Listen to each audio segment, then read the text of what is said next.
So I'm out here sitting in front of the Museum of Contemporary Art, or MCA, and this is one of the art museums. We have the Museum of Modern Art, then we have the Chicago Art Institute, and so on.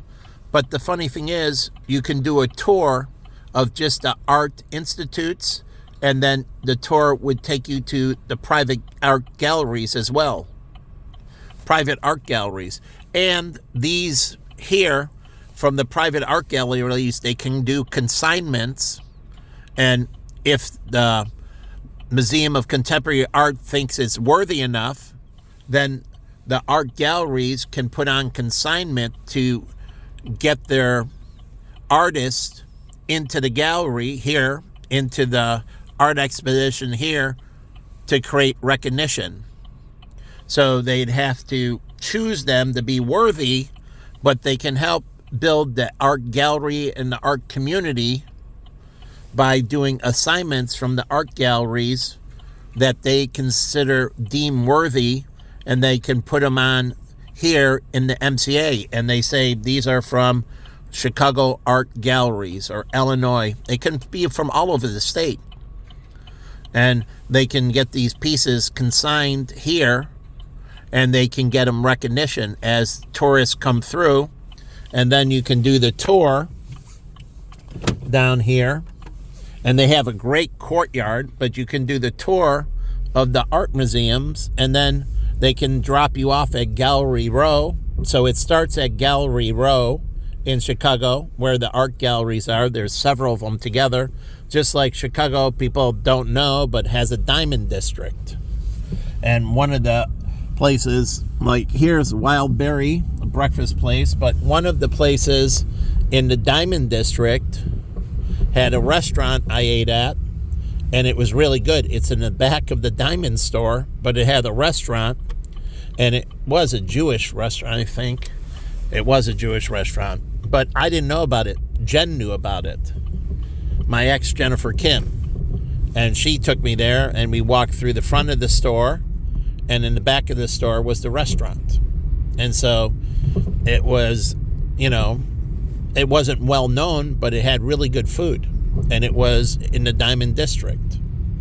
So we have here the several art museums in Chicago, and they can do this tour and interconnect with the galleries. And the galleries can sell posters. They can sell t-shirts, posters.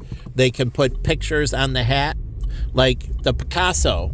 Chicago can have a picture of the Picasso on the hat, or they can weave it into the hat, the Picasso, and then it says Chi on one town, and on the other side, Chi Town.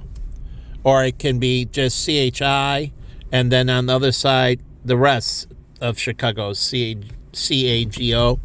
So it can do it that way, split between the picture of the Picasso. They can figure out, or they put it vertically next to the Picasso on both sides. It says Chicago. So on the right and left side of the picture of the Picasso, vertically, they put the name Chicago.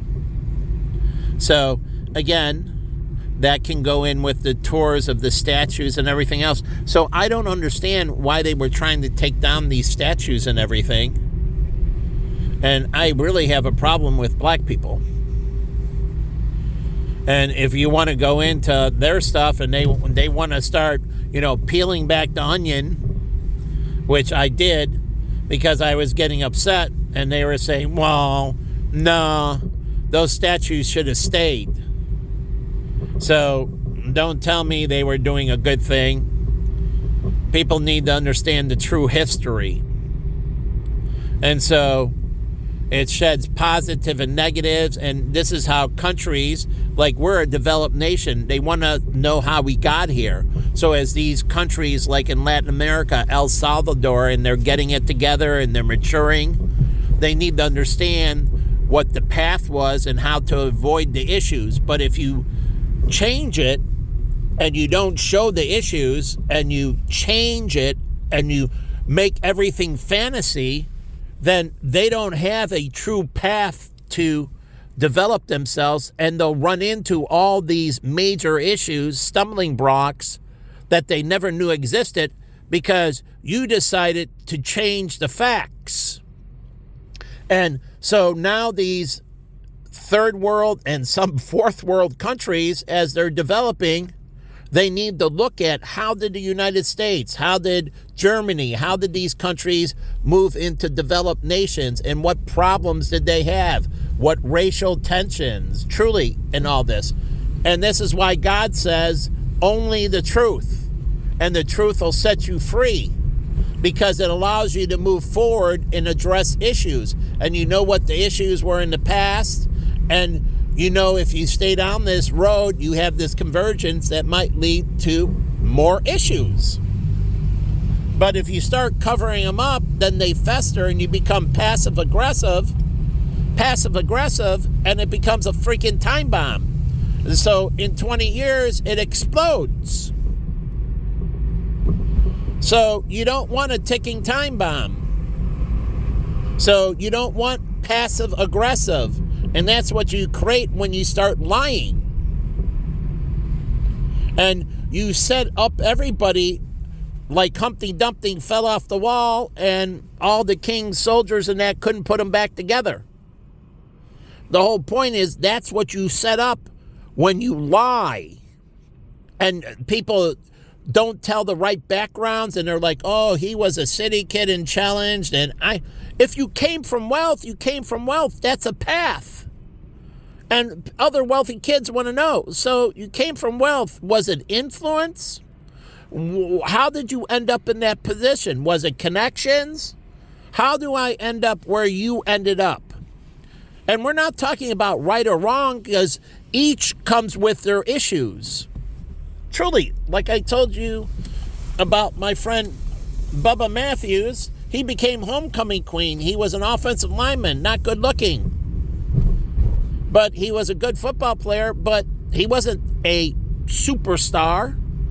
But people felt sorry for him. And he became homecoming queen. He's not a good-looking guy.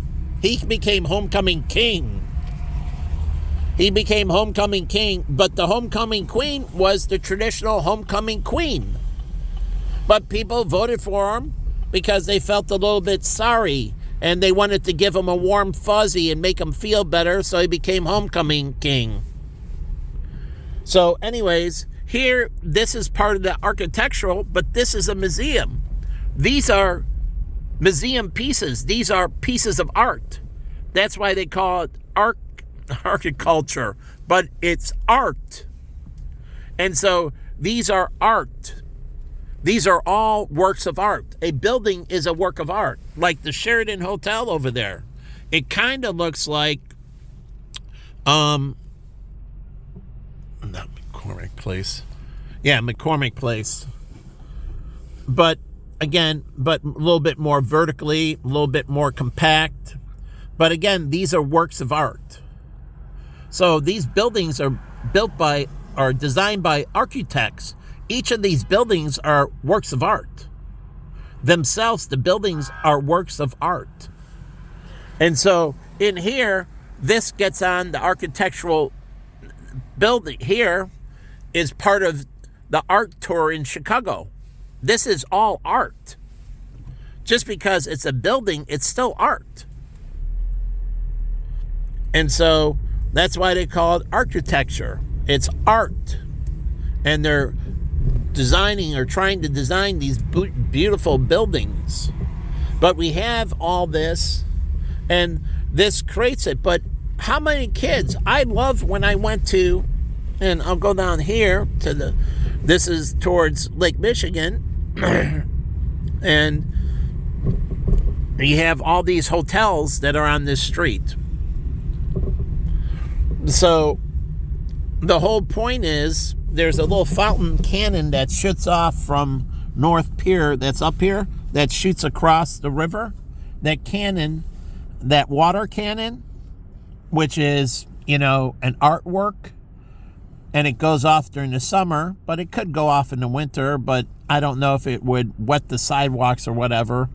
But anyways, it was dedicated to his wife. I know because at Baja Beach Club, the guy who owned North Pier, he lived on the upper floor.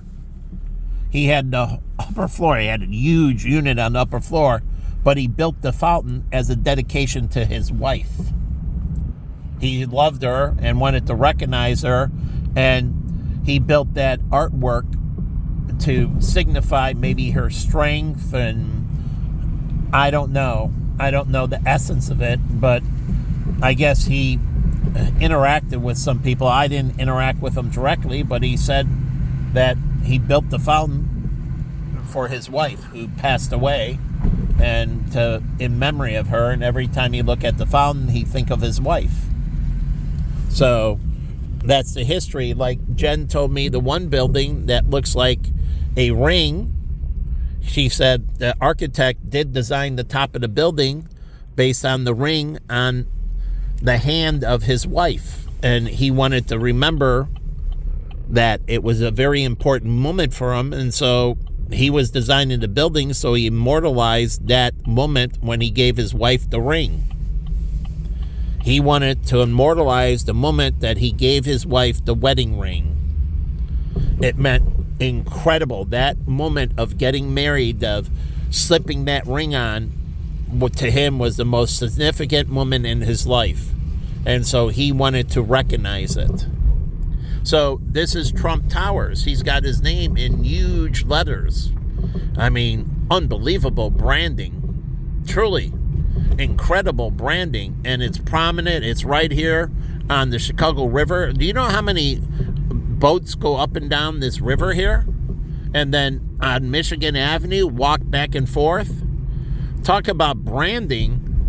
I mean, Trump couldn't ask for better branding. That plot of land was the old Chicago Sun-Times. That's where the Chicago Sun-Times was. And next to the Sun-Times, and they were rivals, was the Tribune. The Tribune and Sun-Times, two opposing newspapers, were right next door to each other on Michigan Avenue because they wanted to be on a prominent street, and they wanted to be right next to the river, so they wanted to have center of attention on their paper. So you had the Tribune building right next to the Sun-Times building. This was the Sun-Times building, the Chicago Sun-Times. And the Sun-Times opens like a book. It's designed to be read like a book. Unlike the Tribune, it has different sections. You got to take out the section and then open them. The Sun-Times, it reads each like a book. It's just a big book. They designed it to read like a book, to make it easy so you can hold it in your hands. Better designed than the Tribune if you're reading on the bus. If you're reading on the train.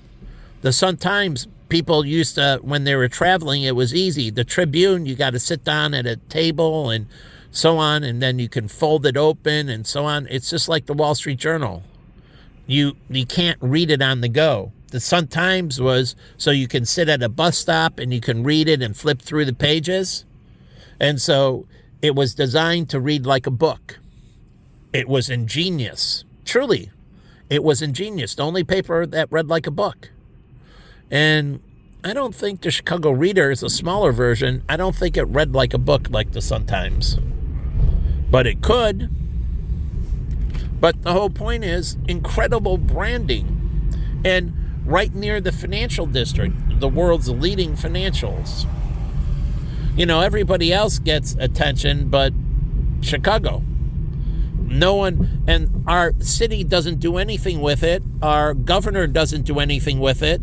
And no one knows that we're the leader in the world in these financial products or these food products, or the leader in the world in soybeans or corn or swine. And no one knows this about Chicago. And isn't that horrible of our governor? Because people don't know what we're known for. And like we're known as the home of the skyscraper. Not New York. Chicago.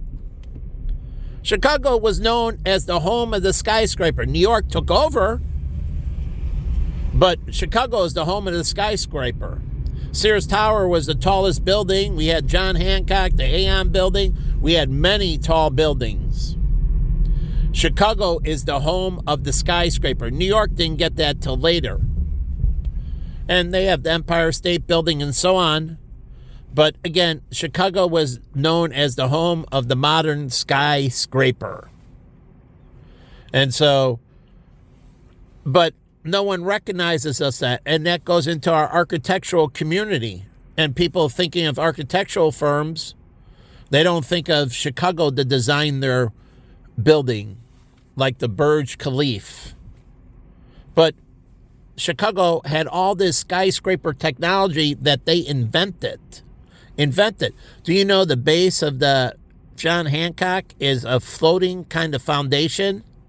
They had to do the foundation of the John Hancock unique. It is an engineering marvel, but because remember that side of the lake was landfill, and so they created a unique foundation for the John Hancock because of where it's anchored. So it's a little bit different. So anyways, they don't talk about that on the architectural tour because it's only on the river and it doesn't go by the John Hancock building. So that's why I like